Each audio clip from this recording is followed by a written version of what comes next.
और जो उनके अंदर ठसक है ठाकुर होने का, तो मैं बता देता हूं कि ठाकुर होने का ठसक आप अपने पास रखिए। वो जमाना नहीं है आजादी के पहले वाला कि घोड़ी पे चढ़ने से दलितों को रोक देते थे और उनकी हत्या कर देते थे, उनकी मूछें काट देते थे मूछ रखने पे। तो वो दौर नहीं है। और मुझे समझ ही में नहीं आया कि इस देश के ठाकुरों को घोड़ी से क्या संबंध है। घोड़ी एक जानवर है ना। हमको तो लगता है कि ठाकुर लोग घोड़ी को अपनी बहन समझता है, इसलिए दलितों को उस पर चढ़ने नहीं देता है। महात्मा गांधी ने हमको हरिजन, हमारे समाज के हरिजन बोल करके चले गए। तो आप सुन लीजिए, हम भगवान को मानने वाले लोग नहीं हैं। तो हरि के जन वही हुए ना जो भगवान को मानते हैं। तो हम लोग हरिजन नहीं है, क्योंकि हम लोग राम कृष्ण को मानने वाले लोग नहीं है। हरिजन हम नहीं है, जन है बाबा साहब डॉक्टर अम्बेडकर के जन है।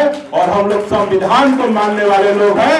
हम लोग किसी भी पोथी, प्रथा, रामायण, गीता और पुराण को मानने वाले लोग नहीं है। हम लोग संविधान के मानने वाले लोग हैं। और उत्तर प्रदेश के मुख्यमंत्री योगी आदित्यनाथ ने भी एक बयान दिया है 2 दिन पहले, दिवाली के दिन, कि हम हरिजन बस्ती में गए और वहां पे हम हरिजनों के बीच में कंबल बांटे, दिया बांटे, क्या बांटे, क्या क्या कह रहे हैं। तो एक बात तो, जिस संवैधानिक कुर्सी पे उत्तर प्रदेश के मुख्यमंत्री योगी आदित्यनाथ जी बैठे हुए हैं और जो उनके अंदर ठसक है ठाकुर होने का, तो मैं बता देता हूं कि ठाकुर होने का ठसक आप अपने पास रखिए। वो जमाना नहीं है आजादी के पहले वाला कि घोड़ी पे चढ़ने से दलितों को रोक देते थे और उनकी हत्या कर देते थे, उनकी मूछें काट देते थे मूछ रखने पे। तो वो दौर नहीं है। और मुझे समझ ही में नहीं आया कि इस देश के ठाकुरों को घोड़ी से क्या संबंध है। घोड़ी एक जानवर है ना। हमको तो लगता है कि ठाकुर लोग घोड़ी को अपनी बहन समझता है, इसलिए दलितों को उस पर चढ़ने नहीं देता है। तो मैं यही कहूंगा कि योगी जी, इस देश की सुप्रीम कोर्ट ने आदेश जारी किया है कि हरिजन शब्द कोई बोलेगा तो उस पर SC ST एक्ट के तहत मुकदमा दर्ज हो जाएगा। लेकिन ये आप संवैधानिक कुर्सी पे बैठ करके संविधान का मजाक उड़ा रहे हैं, सुप्रीम कोर्ट के आदेश का मजाक उड़ा रहे हैं। तो योगी जी, आप कान खोल के सुन लीजिए। इस देश में महात्मा गांधी ने हमको हरिजन, हमारे समाज के हरिजन बोल करके चले गए। तो आप सुन लीजिए, हम भगवान को मानने वाले लोग नहीं है। तो हरि के जन वही हुए ना जो भगवान को मानते हैं। तो हम लोग हरिजन नहीं है, क्योंकि हम लोग राम कृष्ण को मानने वाले लोग नहीं है। हरिजन हम नहीं है। हरिजन अगर हम मान लेते हैं कि तुम्हारे शब्दों में हम हरिजन ही हैं, तो अगर हम भगवान के जन हैं, तो हमारे देश की एक बड़ी नेता आयरन लेडी मायावती जी ने कहा है कि अगर हम सब SC ST OBC वाले हरिजन है, पिछड़ी जाति है, तो क्या तुम लोग शैतान के जन हो, शैतान के जन हो, शैतान के लोग हो। हम भगवान के लोग हैं, तो क्या तुम शैतान के लोग हो। तो योगी आदित्यनाथ जी, आप अपना दिमाग खोल लीजिए। भगवान के लोग आप होंगे। आप जय श्री राम, अयोध्या, राम मंदिर, द्वारका मंदिर, कृष्ण मंदिर और ज्ञानवापी, पता नहीं क्या क्या आप लोग कर रहे हैं। और इसके नाम पे देश के बहुजन समाज को लड़ाने का काम कर रहे हैं, तोड़ने का काम कर रहे हैं। तो हम SC ST OBC समाज के लोग अपने आप को हरिजन नहीं मानते हैं। हम लोग हरिजन नहीं है, हम लोग भीम के जन है, बाबा साहब डॉक्टर अम्बेडकर के जन है। और हम लोग संविधान को मानने वाले लोग हैं। हम लोग किसी भी पोथी, प्रथा, रामायण, गीता और पुराण को मानने वाले लोग नहीं है। हम लोग संविधान के मानने वाले लोग हैं। और हम लोग संवैधानिक रास्ते पे चल करके, बाबा साहब के रास्ते पे चल करके, आजादी के 77 वर्षों में आज बाबा साहब ने जो संविधान के माध्यम से हमें शिक्षा का अधिकार दिया, उस अधिकार का प्रयोग करके आज हम लोग बोलने के काबिल हुए हैं। आज आपकी बराबरी में बैठने के काबिल हुए हैं। आज आपके आंख में आंख डाल करके आपसे सवाल पूछने के काबिल हुए हैं। तो ये सिर्फ और सिर्फ संविधान का देन है, न कि किसी भगवान का देन है। तो हम लोग, योगी जी कान खोल करके सुन लीजिए, आप हरिजन कहना बंद कर दीजिए, नहीं तो हम लोग आपको शैतान के जन कहेंगे।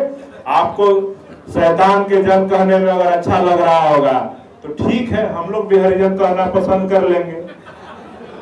तो हम इस पे ज्यादा नहीं कहेंगे क्योंकि विवाद हो जाता है, बड़ा बड़ा मसला हो जाता है। बस हम यही कहेंगे कि हमारे जो भी लोग हैं यहाँ पे आए हुए सभी मेरे भाई लोग, मैं आप सबसे कहूंगा कि आप सब लोग बहुजन समाज में आपसी भाईचारा बना करके और अपने घर में जाइए तो बाबा साहब डॉक्टर अंबेडकर का 3 श्लोक आप अपने घर में लिख लीजिए, जो उन्होंने अपने जीवन में किताब लिखा, उनके नारे आप कहीं भी मूर्ति बना होता है तो लिखा होता है, शिक्षित बने, संगठित बने और संघर्ष करें। तो आप पहले शिक्षित बनिए, उसके बाद संघर्ष करिए, तब जाकर के संगठित हो पाइएगा। ठीक है, तो आप सब लोग बाबा साहब के बताए नारे पे, उनके संदेश पे, हमारे बहुजन महापुरुषों के बताए संदेश पे इस समाज को शिक्षित बना करके अपने हक अधिकार छीनने के लिए, आप सबको पता है कि आज भी बिहार में पंचायती राज में आरक्षण लागू हो गया है, लेकिन सहकारी समितियां बिहार में कई है, कहीं मत्स्यजीवी समिति है, कहीं बिस्कोमान है, कहीं सहकारी समिति, कोई कृषि साख समिति है, आज भी वहां पे आरक्षण नहीं है। लेकिन हम लोग कहते हैं कि हम सबको अधिकार मिल गया है। आजादी के 77 वर्ष हो गए और सहकारी समितियों में, इस देश के सहकारी समितियों में इस देश की सरकार ने संविधान में जबकि लिखा गया है कि जो भी सरकारी संस्था होगा वहां पे SC, ST, OBC की भागीदारी सुनिश्चित करना है। 27% OBC का, 17% SC का और 5% ST का। लेकिन आज भी सहकारी समितियों में आरक्षण नहीं है। आज आपके लोग मुखिया, वार्ड पार्षद, जिला पार्षद, पंचायत समिति, सरपंच, विधायक और तमाम बन जा रहे हैं, लेकिन सहकारी समितियों में जहां पे पैसा है, बिस्कोमान का चेयरमैन कौन है, नेफेड का चेयरमैन कौन है, आप उनकी जाति, उनका नाम पता कर लीजिए, आज भी उस पे सामंतवादियों का कब्जा है।